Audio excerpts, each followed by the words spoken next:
Assalamualaikum warahmatullahi wabarakatuh. Perkenalkan, nama saya Atyona Dega Pradipta, NIM 22-2019-132. Saya berasal dari Fakultas Ekonomi dan Bisnis Universitas Muhammadiyah Palembang. Pada kesempatan kali ini saya akan mempresentasikan mata kuliah seminar perpajakan mengenai bab 1, ketentuan dan tata cara perpajakan. A. Ketentuan umum dan tata cara perpajakan.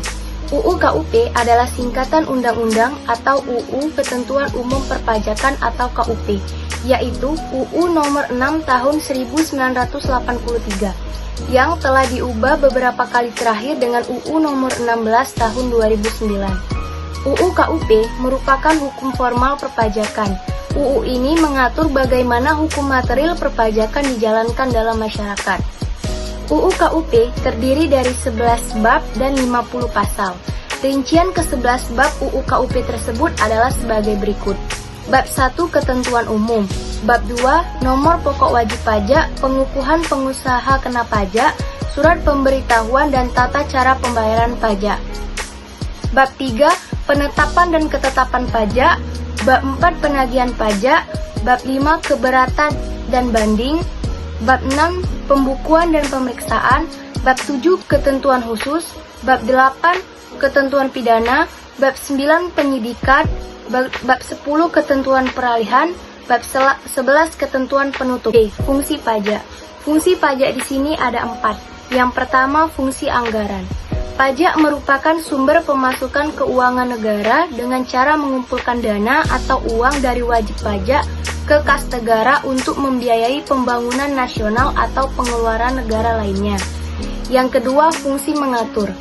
Pajak merupakan untuk melaksanakan atau mengatur kebijakan negara dalam lapangan sosial dan ekonomi. Yang ketiga, fungsi pemerataan. Pajak dapat digunakan untuk menyesuaikan dan menyeimbangkan antara pembagian pendapatan dengan kebahagiaan dan kesejahteraan masyarakat. Yang keempat, fungsi stabilisasi. Pajak dapat digunakan untuk menstabilkan kondisi dan keadaan perekonomian, seperti untuk mengatasi inflasi. Pemerintah menetapkan pajak yang tinggi, sehingga jumlah uang yang beredar dapat dikurangi. Sedangkan untuk mengatasi kelesuan ekonomi atau deflasi, pemerintah menurunkan pajak, sehingga jumlah uang yang beredar dapat ditambah dan deflasi dapat diatasi. C. Peranan pajak. Pajak memiliki peranan yang sangat penting dalam pembangunan dan perekonomian Indonesia. Biaya-biaya belanja negara saat ini masih sangat bergantung dari penerimaan negara yang berasal dari pajak. Lebih dari 90% anggaran pendapatan berasal dari pajak, di mana pendapatan tersebut nantinya digunakan untuk belanja negara. Dengan tercapainya pendapatan negara yang direncanakan diharapkan mampu mendorong pembangunan dan ekonomi. Lembaga pemerintah yang mengelola pajak negara di Indonesia adalah Direktorat Jenderal Pajak atau DJP yang berada di bawah Kementerian Keuangan. D. Perlawanan pajak. Penghindaran pajak atau perlawanan terhadap pajak adalah kendala yang terjadi dalam pemungutan pajak yang mengakibatkan berkurangnya penerimaan kas negara. Tax avoidance tidak dikategorikan sebagai sebuah pelanggaran undang-undang perpajakan, karena dalam hal ini wajib pajak melakukan usaha meminimumkan atau meringankan beban pajak dengan ketentuan yang telah dimungkinkan oleh undang-undang pajak, atau tidak melanggar peraturan perpajakan. Perlawanan pajak ini dapat berupa perlawanan pajak pasif dan perlawanan pajak aktif.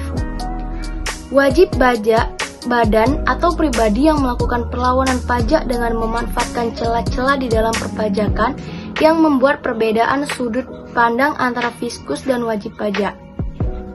Dalam praktik saat ini, banyak motif wajib pajak melakukan perlawanan pajak, misalnya untuk mencapai laba maksimum dalam perusahaan. E. Strategi penghindaran pajak yang lazim kita ketemui dalam kegiatan usaha. Yang pertama, melakukan pinjaman di bank, di mana kita ketahui bahwa bunga atas pinjaman merupakan biaya yang bisa dibebankan. Wajib pajak dengan sengaja melakukan pinjaman dalam jumlah tertentu, di mana pinjaman tersebut tidak sepenuhnya digunakan untuk kepentingan perusahaan atau usaha yang bersangkutan. Yang kedua, memanfaatkan PP 23 tahun 2018 dan fasilitas tarif pajak atau tarif PPh badan untuk wajib pajak tertentu. Pasal 31E UU PPh. 3. Hibah bukan merupakan objek pajak.